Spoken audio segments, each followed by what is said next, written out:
Hola, mi nombre es Sneider Osuna, estudiante de Ingeniería de Sistemas en el Tecnológico Confenalco. Hoy voy a hablarles acerca de el mentefacto conceptual. ¿Sí? Sabemos que hay varios tipos de mentefactos, pero en este caso específicamente le voy a hablar del mentefacto conceptual. ¿Sí? Eh, este video es hecho para la clase de habilidades del pensamiento. Entonces empecemos, ¿listo? Lo primero que vamos a hacer es que vamos a hablar acerca de qué es el mentefacto. Vamos a tratar de definir un poquito lo que es el mentefacto. Bueno, ¿qué es el mentefacto conceptual, cierto?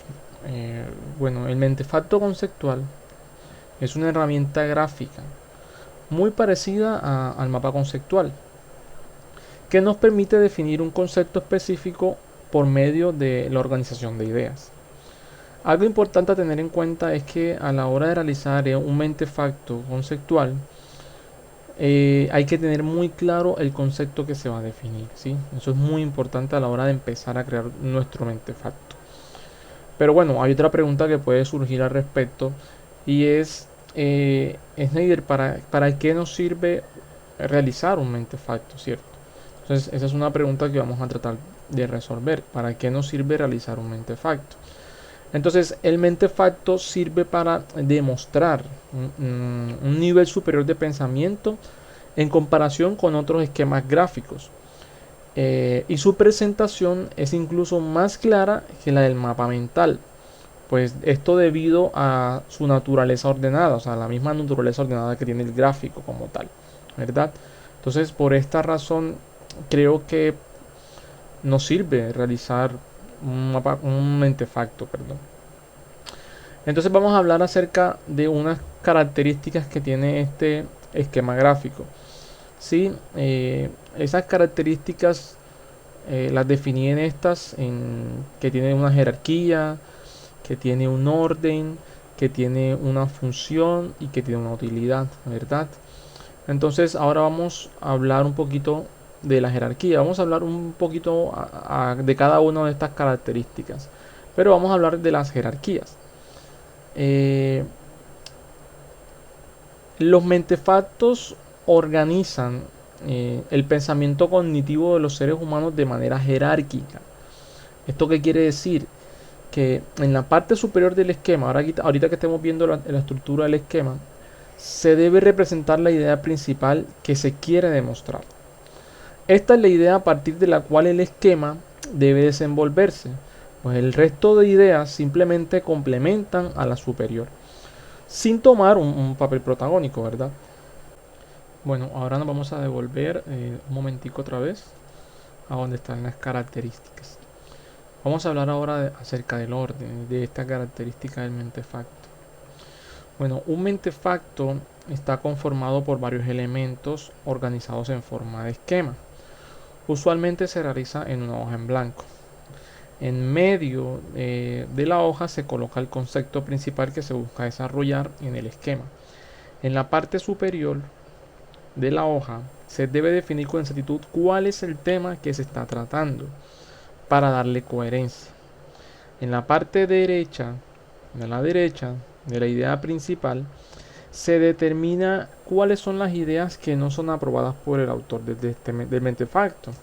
Es decir, se colocan las ideas rechazadas para dejar un registro. En muchos casos se utiliza un símbolo de desigualdad para identificar la parte derecha del esquema. Por otra parte, el lado izquierdo o el área izquierda sirve para plantear todas las ideas que van en concordancia con la principal.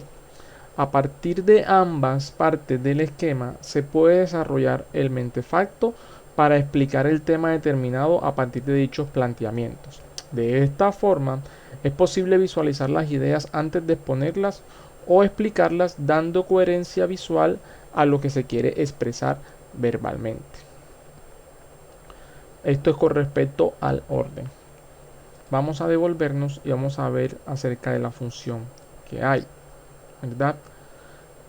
Bueno, el mentefacto tiene dos funciones principales. La primera es dar a quien lo desarrolla un apoyo visual al momento de explicar sus ideas a un público determinado.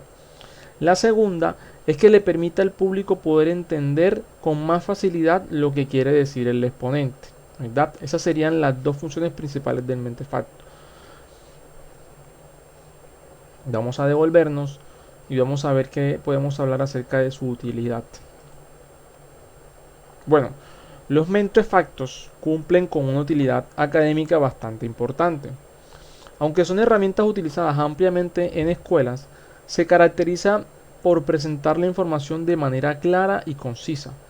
Esto ayuda a los docentes, a los maestros, a explicar la información necesaria a los estudiantes y a su vez ayuda a estos a entender más fácilmente las explicaciones. Los mentefactos mejoran significativamente la comunicación entre quien expone un tema específico y quien lo escucha, por lo que también suelen ser útiles a la hora de hacer presentaciones o reuniones en empresas, unas reuniones explicativas entre jefes y el personal de la empresa. Se usan mucho también en ese ámbito. Ahora vamos a hablar acerca de las partes del mentefacto, ¿cierto? Vamos a estudiar un poquito acerca de sus partes y vamos a ver un pequeño ejemplo de lo que sería un mentefacto. Ok. Partes del mentefacto. Primero, la idea central. La idea central, ¿qué podemos decir de la idea central? En medio de todo mentefacto debe ir colocada la idea central, de la cual saldrán el resto de los planteamientos. Usualmente se utiliza una sola palabra y se explica más profundamente o se desarrolla el concepto en la parte superior del esquema, el cual se llama supraordinado. Entonces, aquí podemos ver la idea central, una sola palabra, en este caso es la palabra pensamiento. Y como dije anteriormente, la parte superior, que se llama supraordinada, se usa para desarrollar el concepto. Vamos a hablar un poquito de esta parte superior o la idea supraordinada. En la parte superior del esquema debe colocarse una idea supraordinaria. Esta parte o esta puede constar de más de una palabra y usualmente es el mismo concepto de la idea central, pero desarrolla un poco más a profundidad. Puede definirse como una idea que engloba a la principal. En este caso, la idea central es pensamiento y la idea supraordinaria es actividad intelectual. Como podemos darnos cuenta, define como una manera englobada lo que es el pensamiento, ¿verdad? La idea supraordinaria debe englobar pues todas las partes más importantes del concepto e identificar de manera clara y concisa. Esto permite que la idea central se comprenda más fácilmente, de acuerdo con lo que se quiere explicar el autor del esquema, o sea, de acuerdo con lo que el autor quiere explicar en este mentefacto. Ahora vamos a hablar de las exclusiones. Las exclusiones en el mentefacto son las ideas que se plantean en la parte derecha de la idea central. En este caso, esta parte de acá son las exclusiones, ¿ya? Estas sirven para negar que exista una similitud entre una idea y otra.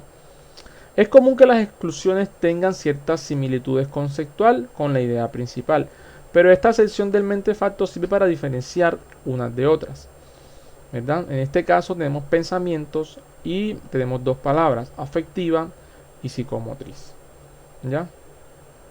Ideas isoordinadas. Las ideas isoordinadas permiten identificar las cualidades más destacadas de un concepto principal o de la idea principal o de la idea central. En esta parte del mentefacto se coloca a la izquierda de el concepto principal, ¿verdad? Perdón, del concepto principal. Se desarrollan una o más cualidades del concepto para dar profundidad a su significado.